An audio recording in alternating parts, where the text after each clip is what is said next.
Bonjour à toutes et à toutes, je me présente, ceux qui ne me connaissent pas, je suis Guy-Roger Kaba, je suis enseignant, formateur d'enseignants.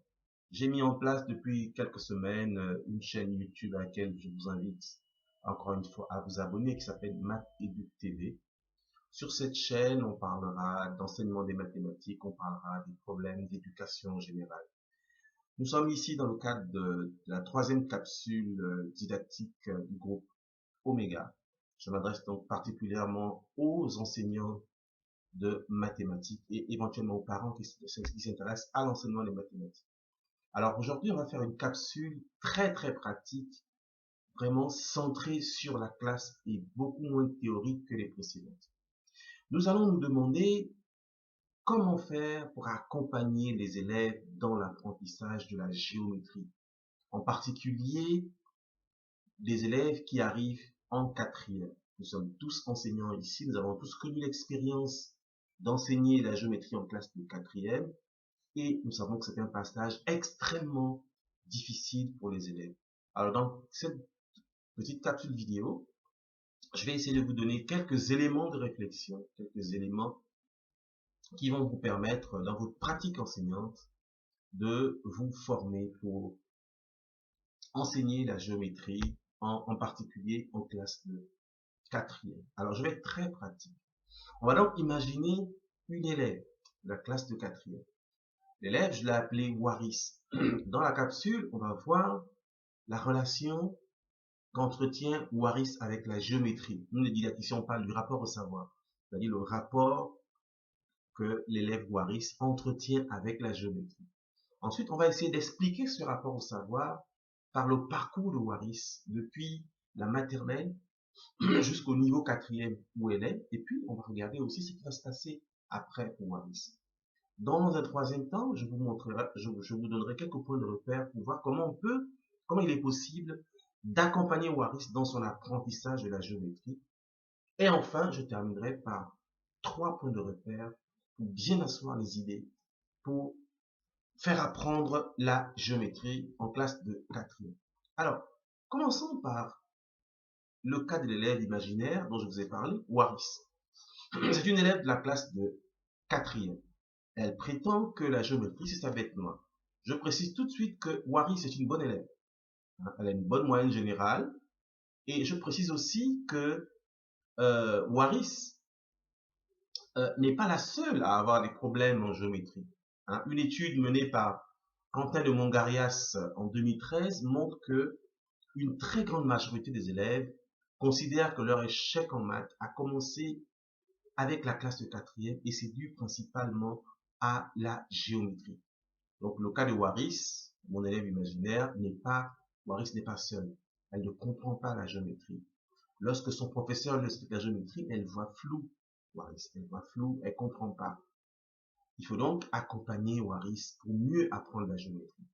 Mais avant d'accompagner Waris, il nous faut poser un diagnostic sur les difficultés que Waris a en géométrie. C'est important de poser ce diagnostic pour pouvoir ensuite s'articuler ce diagnostic-là pour pouvoir accompagner Waris dans son accompagnement de la géométrie.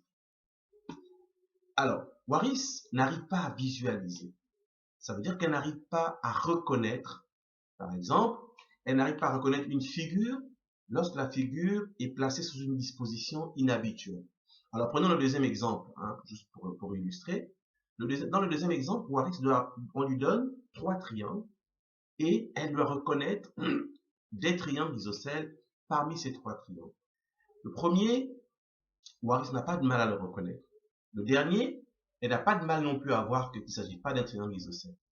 Par contre, le deuxième, vu qu'il n'est pas posé, vu qu'il n'est pas placé sous sa forme habituelle, nous les didacticiens on parle de forme prototypique, vu que le triangle n'est pas placé sous sa forme prototypique, Waris ne le reconnaît pas. Et pourtant, elle aurait pu voir que que ce triangle a 2 côtés qui ont la même longueur et il est donc bien un triangle isocèle. Donc, Waris n'arrive pas à reconnaître des figures dès lors qu'elles sont placées dans une forme non habituelle, une forme non prototypique. C'est le cas également de l'autre situation où les deux premiers carrés sont reconnus tout de suite, alors que le dernier n'est pas reconnu par Waris. Un premier problème lié à la visualisation. Un autre problème lié à la construction. Alors, ici, Waris, elle ne parvient pas à construire une hauteur d'un triangle parce qu'elle s'est construit un théorème élève selon lequel une hauteur passe forcément par l'intérieur du triangle. Alors, dès lors qu'ici, la construction de la hauteur ici de A exigerait de sortir du triangle, vous voyez, Waris se ramène automatiquement au triangle. C'est donc un problème de construction, un problème de conceptualisation avant de construire. Un autre exemple ici, l'intention de l'enseignant, c'est de faire construire à Waris un quadrilatère. Mais un quadrilatère au sens général du terme. C'est ce qu'on appelle la méthode de l'exemple générique. C'est-à-dire, quand on demande à un élève de construire un quadrilatère, on s'attend à ce qu'il ne construise pas de quadrilatère particulier, de telle sorte que le raisonnement qu'il va appliquer sur le quadrilatère soit un raisonnement généralisant. Or ici, Waris s'enferme dans un cas particulier, elle construit un rectangle et elle tombe tout de suite dans le cas particulier, elle a la propriété pour le cas particulier, mais elle sera donc pas capable de généraliser sur la somme des mesures des angles d'un quadrilatère quelconque. Ce qu'elle découvre ici, c'est simplement le cas particulier du rectangle. Donc, Waris a des problèmes pour construire. Elle a aussi des problèmes pour interpréter. Ici, vous avez le fameux quadrilatère des milieux. Vous avez un quadrilatère ABCD, vous construisez les milieux de chaque côté, et puis le quadrilatère qui est formé par les milieux est un parallélogramme. Donc ici, on demande à Waris de montrer que c'est un parallélogramme, mais elle ne parvient pas à reconnaître une configuration clé ici. Par exemple, la configuration clé du théorème des milieux, la propriété des milieux. Waris n'est pas capable de la reconnaître, parce que pour elle, elle n'a pas de triangle, donc elle ne peut pas appliquer, voilà, elle n'est pas capable de reconnaître une configuration clé. La dernière difficulté de Waris, c'est qu'elle n'arrive pas à modifier une représentation, de telle sorte, de façon à avoir des relations qu'il y a entre objets géométriques. Par exemple, ici, elle n'est pas capable de comprendre que ici, D, ce qui est tracé ici, c'est une représentation de la droite D. Ce n'est pas toute la droite D qui est représentée. Et comme elle confond objet géométrique et représentation, pour elle, le point A n'appartient pas à la droite D. Dans le deuxième exemple, c'est un exemple intéressant. Ici, Waris, elle n'est pas capable de compléter ABCD pour voir qu'ABCD est un carré, être capable d'appliquer la formule de l'aire du carré ABCD, et puis de retirer la formule, de retirer les aires des 4 triangles isocèles et trouver enfin l'aire de la partie bleue qu'on lui demande. Voilà donc juste un exemple de difficulté de Waris pour visualiser. Les problèmes qu'ont nos élèves en quatrième ne sont pas toujours des problèmes de démonstration, il y a aussi des problèmes de visualisation. Alors les problèmes de démonstration, parlons-en. Parce que Waris ne parvient pas à démontrer. Alors ici, on a pointé 3 types de difficultés que Waris rencontre et que beaucoup d'élèves rencontrent également. Il y a une utilisation inappropriée des instruments. Alors, qu'est-ce que j'entends par là? J'entends par là le fait que, ouais, ici, on voudrait dans l'énoncé comparer, on le fait construire à l'élève un parallélogramme, et on voudrait l'amener à comparer les aires des rectangles PQS et SQR, à comparer ces deux aires-là. Mais dans le cas général, ici encore, que fait l'élève? L'élève mesure avec sa règle graduée. Ensuite, l'élève calcule les deux aires, et puis avec les erreurs de mesure. En plus, ici, elle a mesuré les longueurs des côtés. Il faudrait regarder un peu quelle formule elle applique. Est-ce qu'elle connaît la formule de l'aire d'un rectangle? Mais même si elle avait appliqué correctement la mesure de l'aire d'un rectangle, vu qu'elle se base sur des mesures, avec des erreurs de mesure, elle ne parvient pas à aboutir à l'égalité entre ces deux aires. L'égalité entre les mesures de ces deux aires. Waris elle a tendance aussi à généraliser à partir de quelques cas particuliers. Ici, par exemple, on lui demande de placer deux points A et B, et de chercher tous les points M tels que AMB soit un rectangle. Alors, qu'est-ce qu'elle fait? Elle arrive à placer deux points M, de telle sorte que AMB soit rectangle, et puis pour elle, elle se dit que l'ensemble de points recherchés, le lieu géométrique recherché, c'est simplement la droite qui passe par ces deux points. Donc ici, elle fait une induction à partir de cas particuliers, alors que l'enseignant s'attend à un raisonnement hypothético-déductif, c'est-à-dire partir du général au particulier. Elle a aussi tendance à utiliser des théorèmes de manière inappropriée. Alors, cet exemple, il est remarquable parce qu'ici, on lui donne un rectangle LEA, et on lui demande s'il est possible d'utiliser la propriété de Pythagore pour calculer la longueur du segment LA. Alors, elle se lance directement d'après la propriété de Pythagore, etc., etc. Elle ne prend pas la peine de vérifier la nature du triangle LEA avant d'appliquer la propriété de Pythagore. Alors qu'ici, vraisemblablement, si vous regardez, si vous déterminez la mesure de l'angle de sommet E dans ce triangle, vous allez voir que LEA n'est visiblement pas un triangle rectangle, donc ici la propriété de Pythagore n'est pas applicable. Je vous recommande de faire ce petit test avec vos élèves de quatrième, hein, avec vos élèves, pour voir un peu s'ils sont capables de répondre à ce type de questions, et essayer de voir un peu le pourcentage de ceux qui vont se méfier, de ceux qui vont penser à vérifier que le triangle est vraiment rectangle avant d'appliquer la propriété. Voilà donc planter le décor, voilà les difficultés de notre élève imaginaire que j'ai appelé Waris. Alors maintenant que le diagnostic des difficultés est posé, maintenant que le constat des difficultés est posé, allons plus loin dans le diagnostic, essayons de comprendre les causes de ces difficultés, les raisons profondes de ces difficultés, et ça, nous allons les chercher dans le parcours de l'élève dans l'apprentissage de la géométrie. On va remonter loin, on va faire de l'archéologie, on va remonter loin, on va aller jusqu'à la maternelle et au début primaire. Au début primaire, Waris découvre une géométrie qu'on appelle la géométrie G0, qui est une géométrie concrète, qui se base sur l'observation des formes physiques qui sont idéalisées, bien sûr.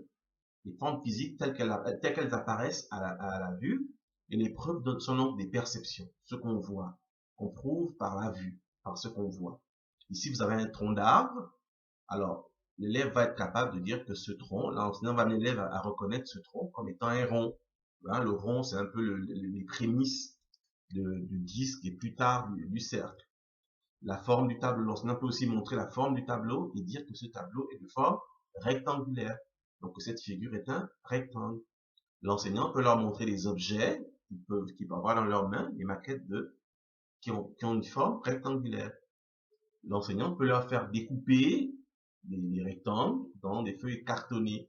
Hein. Il peut leur donner plusieurs formes et leur demander de reconnaître les figures qui sont des rectangles. Ici, la reconnaissance se fera simplement de manière visuelle. Après la géométrie G0, la géométrie concrète, dans sa progression, l'élève va à la fin du primaire, au milieu et vers la fin du primaire, en 6e, 5e, l'élève va découvrir une géométrie spatiographique, c'est-à-dire qu'il va commencer à étudier des représentations, c'est-à-dire que les objets physiques seront représentés sur papier.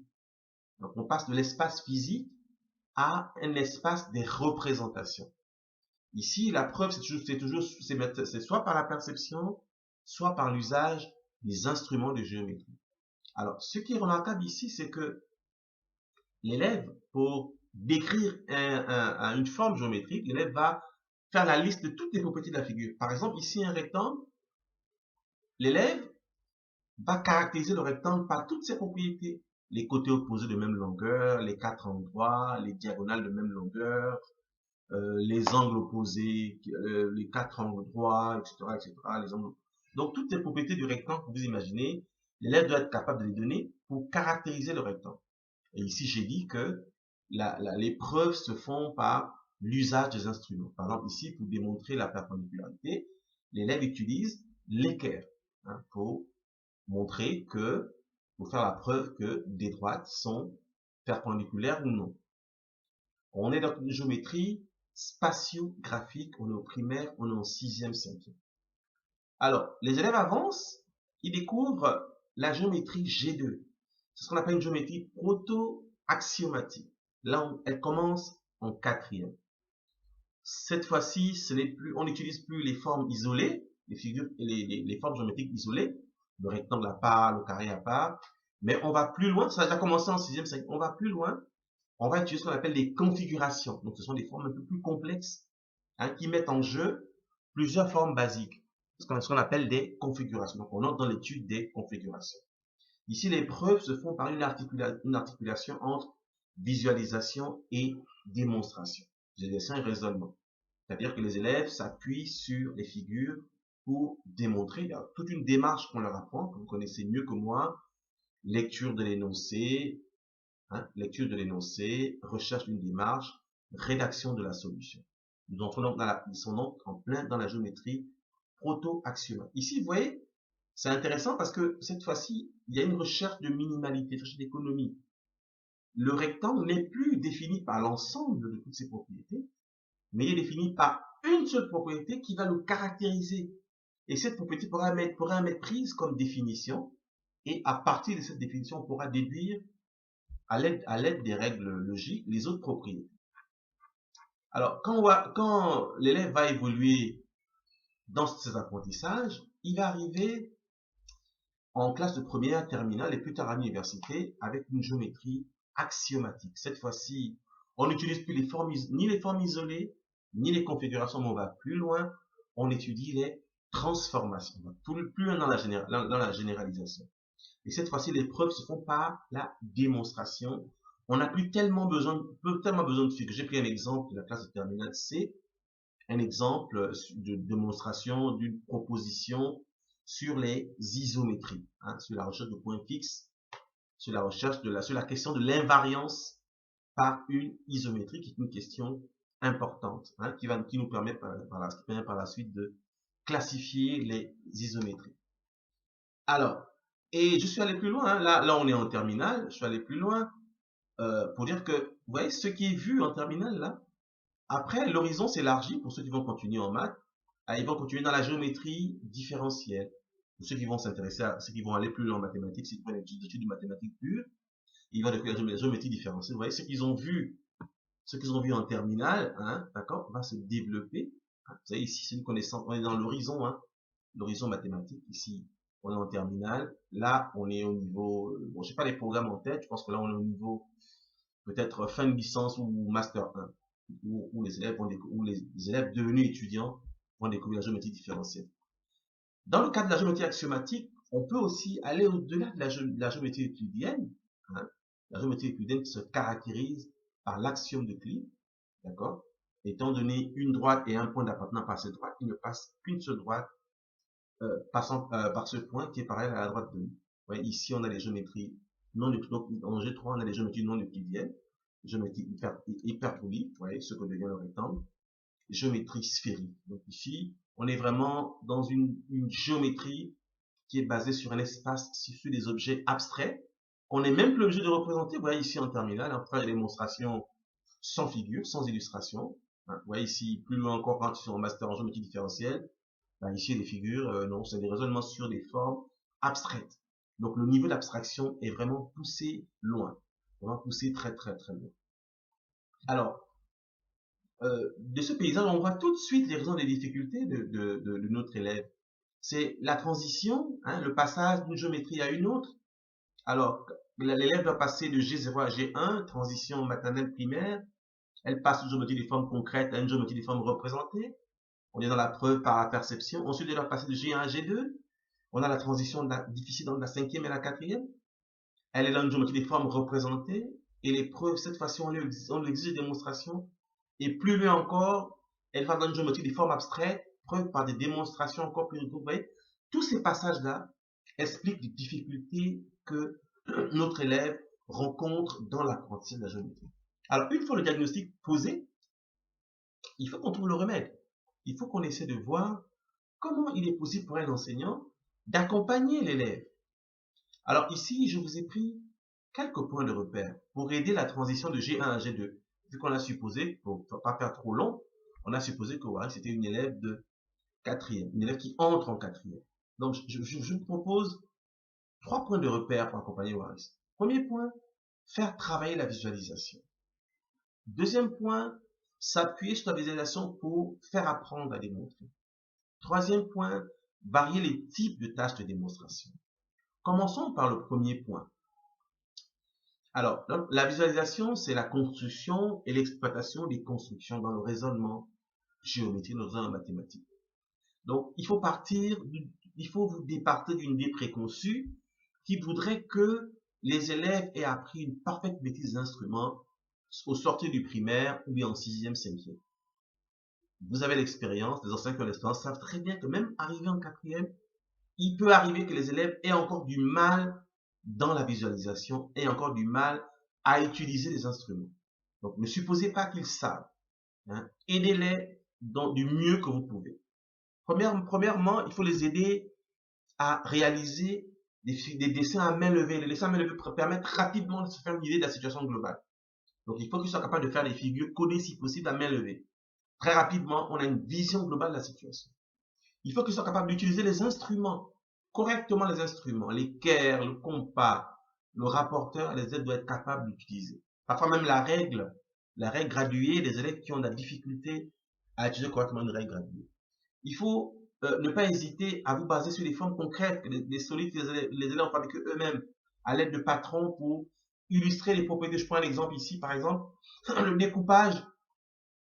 découpage d'un cube en 3 pyramides, hein, pour illustrer le 1/3, vous voyez, dans la formule du volume d'une pyramide. Ce découpage peut permettre d'illustrer, d'amener les élèves à comprendre d'où vient le 1/3 dans la formule du volume d'une pyramide. Donc, faire travailler la visualisation. Deuxième point de repère, s'appuyer sur la visualisation pour faire apprendre à démontrer. Par exemple, il faut que les élèves soient capables d'insérer un objet qui n'était pas là au départ et à partir de cette insertion, de reconnaître une configuration clé qui au départ n'était pas visible. Alors, je prends un exemple. Je reviens à mon exemple du quadrilatère du quadrilatère des milieux. Vous avez ABCD, un quadrilatère. Et vous avez IJKL, les milieux respectifs des côtés AB, BC, CD et AD. Et on veut démontrer que IJKL est un parallélogramme. Vous voyez, vu comme ça, il se peut que les élèves ne sachent pas ce qu'il faut faire. Il faut donc les entraîner à la capacité à rajouter, à insérer des éléments qui au départ n'existaient pas. Hein? Par exemple, ici, on peut penser à tracer le segment AC. Je vais représenter en bleu ici. En traçant le segment AC, les élèves peuvent voir tout de suite ici qu'il y a une configuration du théorème des milieux. Hein, qu'il y a une configuration du théorème des milieux. Vous voyez? Regardez.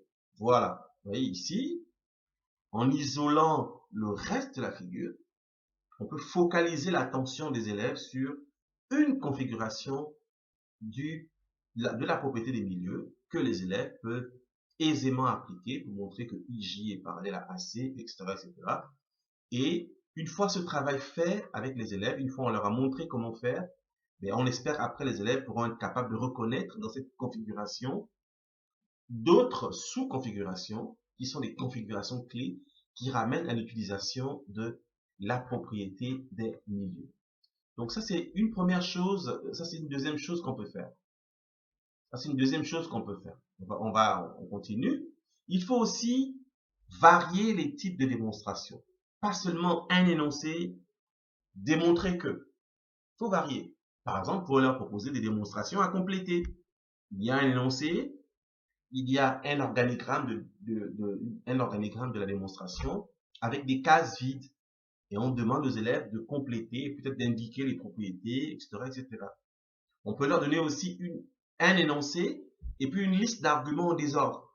Hein, des arguments qui constituent des étapes, des pas de déduction de la démonstration. Et la tâche va consister pour les élèves à réorganiser ces éléments pour reconstituer la démonstration. On peut aussi leur proposer des démonstrations qui comportent des petites erreurs, des démonstrations d'autres élèves qui comportent des élèves qui composent une ou deux erreurs, pas trop. Et la tâche consiste dans ce cas-là pour l'élève à retrouver l'erreur faite par leur camarade. Il faut aussi, c'est une proposition vraiment importante, ne pas seulement montrer, leur faire démontrer des propositions qui apparaissent évidentes. Hein, montrer les équations perpendiculaires, montrer qu'elles sont parallèles. Parfois, ça apparaît comme évident et ça peut bloquer les élèves. Donc, il faut leur proposer des tâches où la proposition à démontrer n'est pas évidente. Par exemple, des comparaisons d'air, c'est pas toujours évident. Hein. Tout ça, en variant les types de tâches dans les exercices de démonstration, ça permet d'enrichir l'expérience des élèves et ça permet de les rendre plus compétents dans leur activité de démonstration. Dans leur activité de démonstration. Alors, vous voyez, on a essayé de poser le diagnostic, on a pointé les difficultés de l'élève, on a essayé de comprendre d'où pouvaient provenir ces difficultés, on a fait des propositions pour voir comment on peut accompagner l'élève pour affronter ces difficultés, et je vais terminer mon propos, cette capsule, avec des points de repère. Je vous donne ici 3 points de repère, ce ne sont pas les seuls, hein, ce sont des idées qui peuvent aider lorsqu'on est en classe, lorsqu'on veut aider les élèves. Première idée, ne pas réduire l'apprentissage de la démonstration à la géométrie. Il ne faut pas que les élèves pensent la géométrie. La démonstration, c'est la géométrie. Ça peut être une source de blocage. Il faut faire démontrer dans d'autres domaines des mathématiques. Par exemple, ici, sur les nombres en arithmétique, démontrer que la somme de deux nombres entiers naturels consécutifs est un multiple de 4. Vous voyez, ça peut être proposé en 5e ou en 4e. Ici, j'ai donné l'exemple du raisonnement d'un élève de 5e, hein, qui n'a pas encore une grande capacité d'abstraction. Il peut, en expérimentant, hein, arriver à prouver cette assertion. Et plus loin, un élève de seconde ou un élève de 4e ou 3e, il peut, s'il a déjà une idée de la généralisation de la forme des nombres impairs, il peut arriver à ce type de démonstration. Donc, ne pas limiter la démonstration à la géométrie. Ça, c'était le premier point de repère. Deuxième point de repère, utiliser la démarche géométrique dans d'autres domaines, en mathématiques. Capable, par exemple, pour illustrer les égalités remarquables, ben, il y a des calculs, on peut illustrer les égalités remarquables ici, la somme de A plus B le tout au carré, hein, on peut l'illustrer à partir d'un calcul d'air sur un rectangle, une décomposition de rectangle. Voilà. On peut faire pareil pour A plus B au cube, on peut décomposer aussi un cube ou un parallélépipède rectangle. Et puis arriver à donner du sens à des égalités remarquables. Hein. Ça peut aussi permettre aussi de montrer la nécessité pour les élèves d'apprendre, d'être capable de géométriser, hein, d'être capable d'apprendre la géométrie. Deuxième point de repère, j'ai déjà dit, troisième point de repère, troisième et dernier point de repère, il faut inscrire l'apprentissage des mots sur la durée. Hein. Ne pas penser que, parce que vous aurez fait un cours, des exemples, des exercices de démonstration, que vos élèves de 4e sauront démontrer. Non, il faut vous inscrire sur la durée. L'apprentissage de la démonstration, ça se fait sur tout le secondaire, de la 6e en terminale. D'accord? Et en termes d'évaluation, il faudra être capable d'élever progressivement votre niveau d'exigence. Sur un même exercice, vous n'aurez pas le même niveau d'exigence avec un élève de 5e, qu'avec un élève de 4e, qu'avec un élève de 3e, qu'avec un élève de terminale. Hein, votre niveau d'exigence va augmenter au fur et à mesure que les apprentissages vont prendre forme. Hein, ici, vous avez en 6e, 5e, les élèves sont habitués à un travail, travailler sur la visualisation, sur les prods visuels, des démonstrations à impact de déduction. En 4e, 3e, seconde, travaille sur la visualisation et la démonstration à plus d'impact de déduction. Et on va plus loin, de plus en plus loin dans l'abstraction. Donc ne soyez pas trop exigeants au début. C'est normal que vos élèves aient des difficultés. Il faut simplement être capable de les accompagner. Je sais, on me dira la question des effectifs pléthoriques, des difficultés de matériel de géométrie. Je sais que là, je me suis placé un peu dans un cadre idéal. Et c'est important parce que, eh ben, il y a des élèves, même s'ils sont nombreux, en travaillant de manière méthodique, hein, en essayant d'appliquer quelques principes que j'ai exposés ici, on peut quand même aider quelques élèves à dépasser leurs difficultés en géométrie. Et puis, qui sait, à devenir un jour des mathématiciens, certains professeurs de mathématiques au secondaire, d'autres chercheurs en mathématiques au supérieur qui vont nous remplacer. Donc vraiment, j'espère avoir été éclairant dans cette vidéo. Elle a été un peu longue, mais j'ai essayé de vous donner des pistes qui peuvent vous aider à accompagner les élèves dans vos difficultés. Donc je vous recommande de vous abonner à ma chaîne YouTube, hein. De temps en temps, je partagerai une vidéo. Chaque semaine, je vais essayer d'en faire une. Certaines vidéos seront des capsules didactiques destinées au groupe Oméga et d'autres vidéos seront plus générales sur des questions liées à l'éducation.